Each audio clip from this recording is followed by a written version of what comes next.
참 괜찮은 태도 라는 책이 도착을 했습니다. 15년간 길 위에서 만난 수많은 사람들에게 배운 삶의 의미, 어떤 순간에도 사람을 수단으로 대하지 말기를. 네, 작가는 박지현 다큐멘터리 디렉터라고 하고요. 2007년 KBS 다큐멘터리 3일에 VJ로 출발해 현재 TVN 유퀴즈 언더블럭의 다큐멘터리 디렉터로 일해오고 있다고 합니다. 차례를 보면 내가 앞으로도 더 많은 사람들을 만나고 싶은 이유, 15년 동안 길에서 만난 수많은 사람들에게 배우다. 사람이 온다는 건 그의 일생이 오는 것이다. 참 괜찮은 삶의 태도, 그럼에도 우리에게는 위로가 필요하다. 나는 정말 잘 살아가고 있는 걸까? 나에 대한 예의, 타인에 대한 예의, 나도 이렇게 나이 줄 수만 있다면. 책을 한번 쭉 읽어봐야겠습니다. 기대가 됩니다. 네. 참 괜찮은 태도. 구성은 작가가 디렉터로 일하면서 만난 다큐멘터리 3일과 유퀴즈 언더블럭에서의 사람들을 조각조각 작은 제목으로 나누어 단편으로 하나씩 인상 깊은 이야기들을 풀어놓은 형식입니다. 며칠 전 버스를 타고 가다가 문득 생각한 것이 있습니다. 웬만하면 사람을 미워하는 마음을 버리고 따뜻한 마음으로 사람을 대해보자. 갑자기는 아니고 비슷한 생각들을 근래 조금씩 하다가 정리를 해본 것 같아요. 결심을 해도 다른 본성이 남아있어서 언제 어느 순간 나 자신이 변할지는 모릅니다. 주어진 환경이 힘들 때는 힘든 대로 조금 더 편해지면 그 고마움은 오래가지 못하고 나름대로 힘든 점을 또 찾고 불만을 가지게 됩니다. 그리고 어느덧 내가 아닌 저 사람 때문에 더 힘들어진다고 남 탓을 하고 있는 자신을 발견하게 됩니다. 과연 나의 문제는 없는 것일까? 사실 그게 더 클 수도 있습니다. 누군가를 원망하고 싫어하면서 보낼 시간에 내가 좀 더 나아지자고 생각을 합니다. 작가는 전국 방방곡곡 현장을 발로 뛰며 다양한 사람들을 만났습니다. 카메라가 앞에 있고 TV에 나온다는 것이 일반인으로서는 낯뜨겁기도 하고 망설여지는 일이기도 합니다. 어렵게 또는 선뜻 취재에 응해준 사람들 중에는 그냥 본인의 마음에서 나온 말 한마디 한마디가 보는 이들에게 잔잔한 파장을 불러일으키기도 했습니다. 작가는 쉽지 않은 고된 활동을 했지만 천금 같은 사람을 만나고 인생에 대한 좋은 경험을 한 것으로 보입니다. 책 한 권만 보아도 깨달음이 많았다는 것이 느껴지고 스쳐가는 인연일지라도 감사함이 가득할 수밖에 없는 여러 가지 일들이 있었습니다.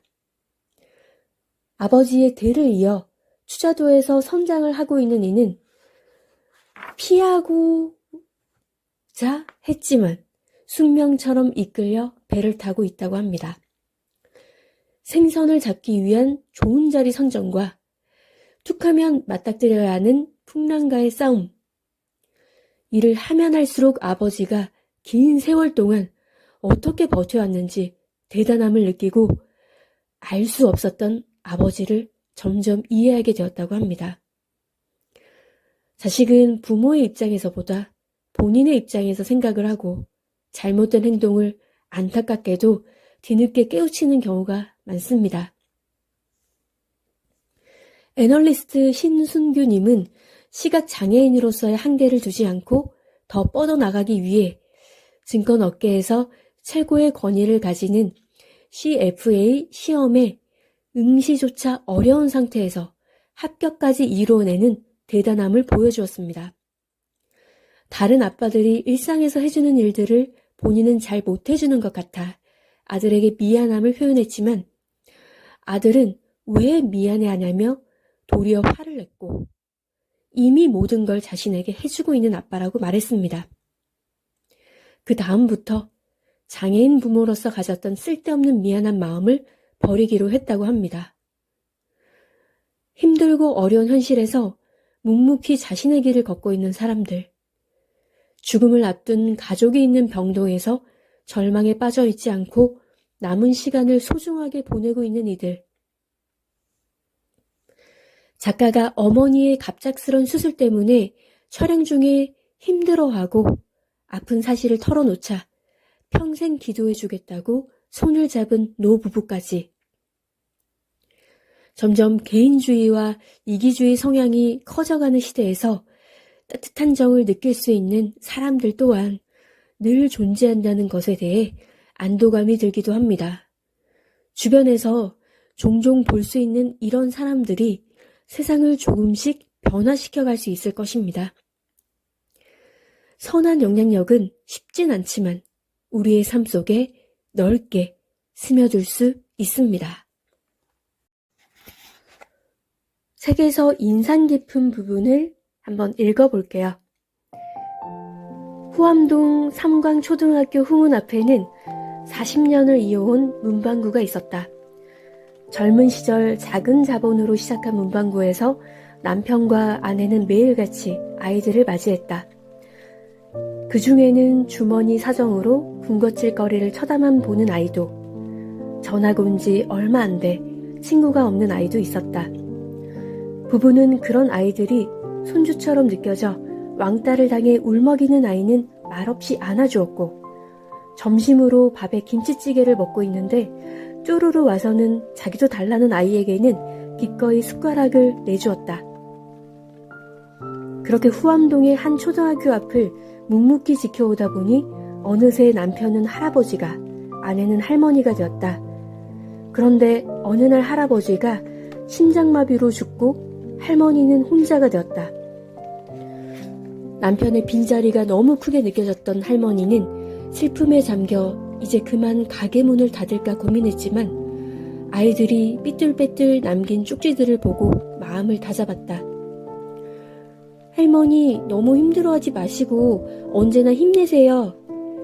할머니, 제가 문방구 많이 올게요. 슬퍼하지 마시고 힘내세요. 다시 힘을 내어 혼자 문방구를 지켜온 지 2년. 아직도 할머니에게 남편의 빈자리는 많이 커 보였다. 문득 삼광초등학교 아이들에게도 할아버지의 빈자리가 느껴질지 궁금해서 아이들을 만나 물어보았다. 할아버지가 돌아가셨을 당시 아이들은 모두 오늘은 문방구를 쉽니다 라는 표지판을 보고 깜짝 놀랐다고 했다. 처음엔 잠깐 자리를 비운 줄 알았는데 계속 없으니까 슬펐고 다시 볼 수 없다고 생각하니 마음이 아팠다고 했다. 모두 할아버지와의 자잘한 추억은 하나씩 가지고 있었기 때문이다. 한 아이는 자기가 뭘 떨어뜨렸는데 할아버지가 주워줬다고 했고, 다른 아이는 감기에 걸렸을 때 할아버지가 진심으로 걱정해줬다고 했다.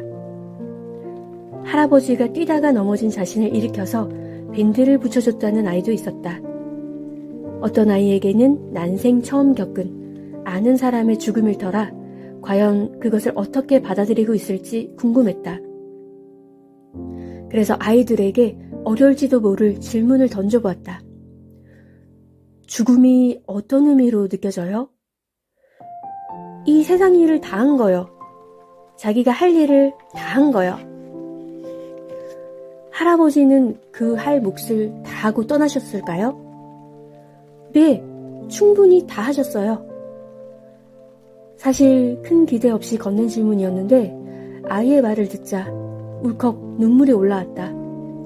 한 문장이었지만 명확히 삶의 의미를 관통하고 있는 것만 같았다. 나는 죽을 때 내 할 몫을 다 하고 떠날 수 있을까? 누군가가 나에게 할 일을 다 하고 갔다고 해줄 수 있을까? 하늘로 돌아가는 날, 나는 과연 어떤 생각을 하게 될까? 네, 여기까지입니다. 살다가 한 번씩 돌아보면 시간이 참 빠르다는 걸 느낄 수가 있습니다. 그 와중에도 담비와 같은 말 한마디와 행동으로 마음을 적셔주고 좋은 영향을 전파하는 이들에게 고마움을 전하고 싶습니다.